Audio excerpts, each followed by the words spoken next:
ассалому алайкум дӯстон, хуш омадед ба шабакаи мо. дар навори имрӯза барои шумо тозатарин ва муҳимтарин хабарҳоро аз ҷаҳони ММО омода кардем ва боварӣ дорем ки навор ба шумо писанд меояд. барои ҳамин наворро то охир тамошо кунед. мо бошад оғоз мекунем. доруҳое ки айни замон шумо дида истодаин доруҳои гиёҳии босифат аз ширкати шифофармо мебошад ки шумо имконият доред ки ҳамаи ин доруҳоро бо нархи арзон дастрас кунед.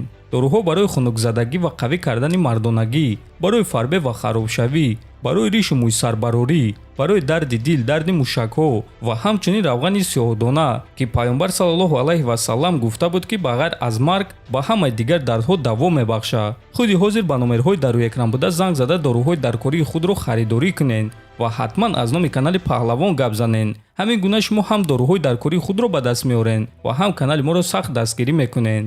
аллакай рӯзҳои истироҳатӣ меомадагӣ турнири калони UFC 299 баргузор мегардад ки дар он мо шуморо беҳтарин муҳорибаҳо интизор аст. муҳорибаи асосии ин турнир муҳорибаи унвонӣ дар вазни 61 кг реванш байни чемпион Шон Омели ва довталаб Марлон Вера хоҳад шуд. ана дуюм муҳорибаи асосии турнир бошад муҳорибаи рейтингӣ дар вазни сабу байни Дастин Поре ва Бенуа Сендени мешавад. боз дар ин турнир муҳорибаҳои шавқовар Кевин Холланд зидди Майкл Пейҷ, Гилберт Бёрнс зидди Ҷек Делла Маддалена, Пётр Ян зидди Сон Гиадон, Кёртис Блейд зидди Жайлтон Алмейда ва Матеуш Гамрот зидди Рафаэл Дос Сантос. турнир аллакай шаби 9 ба 10 март баргузор мегардад. аммо пеш аз ин мо шуморо пресс-конференсия ва муҳорибаи рӯбарӯи онҳо интизор аст ва агар шумо хоҳем ки мо пресс-конференсияи онҳоро тарҷума кунем, пас биёед дар ҳамин навор 3000 лайк ҷамъ мекунем ва ҳамин ки пресс-конференсияи онҳо барояд, мо онро тарҷума карда пешкаши шумо мекунем.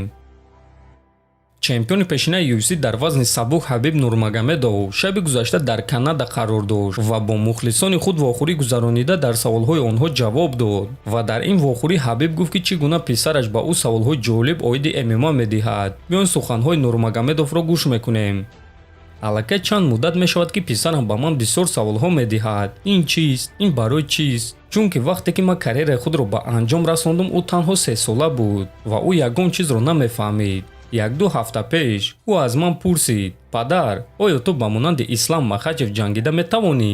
амма аз ӯ пурсидем ки чаро ту ин чизро пурсида истодаӣ? дар ҷавоб писарам гуфт ки чунки Ислам ҷангвари хуб аст ва ман дидагӣ нестам ки ту ба монанди ӯ ҷангӣ. ман гуфтам ки хуб, ин саволи ҷолиб аст. ман ба писарам гуфтам ки 4 сол пеш вақте ки ман меҷангидам ту 2 сола будӣ. ва баъд ӯ пурсиданро оғоз кард: мумкин аст ки муҳорибаҳои туро тамошо кунам? акнун ӯ нороҳат кардани маро нав оғоз карда истодааст ва ман ҳоло намедонам ки чӣ гуна бояд рафтор кард. лекин шахсан худи ман намехоҳам ки ӯ варзигари касбӣ шавад. аммо агар ки ӯ ин чизро интихоб кунад, пас ман ягон кор карда наметавонам. ман ӯро ман намекунам ё ин ки ин корро дигар гуна ҳал кардан намехоҳам. ман танҳо мехоҳам ки ӯ инсони оддӣ шавад, чунки варзигарони касбӣ оддӣ нестанд. ин фикри шахсии ман аст. ман чунин зиндагиро аз сари худ гузаронидам ва ман гуфта метавонам ки варзигарон одами оддӣ нестанд, гуфтааст Нурмагомедов. чанд соат пеш варзигари тоҷик ҷангвари вазни ним сабуки UFC Муҳаммад Наимов расидани ҳадафҳои худро ба қайд гирифта чунин суханҳо навишт: ман аз профсоюз омадагиам, аз Тоҷикистон, шаҳри Душанбе. Тоҷикистони мо аз шаҳри шумо да ҳазорон бор хушрӯй аст.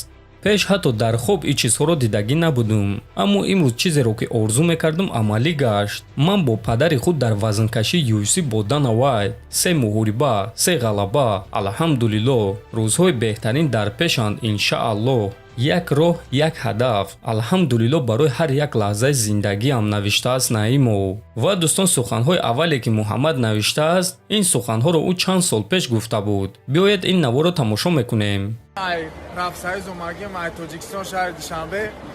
Тоҷикистони мо ай шаҳри шуморо ҳазорон бор хушрӯтар ай. мо ҷои таърихӣ бисёр дорем, шумо ҳичи надорем. зиёзичконро дар замин мезанем, мо зиёзичконро дар ҳаво мебинем. ҳазор раҳмати калон.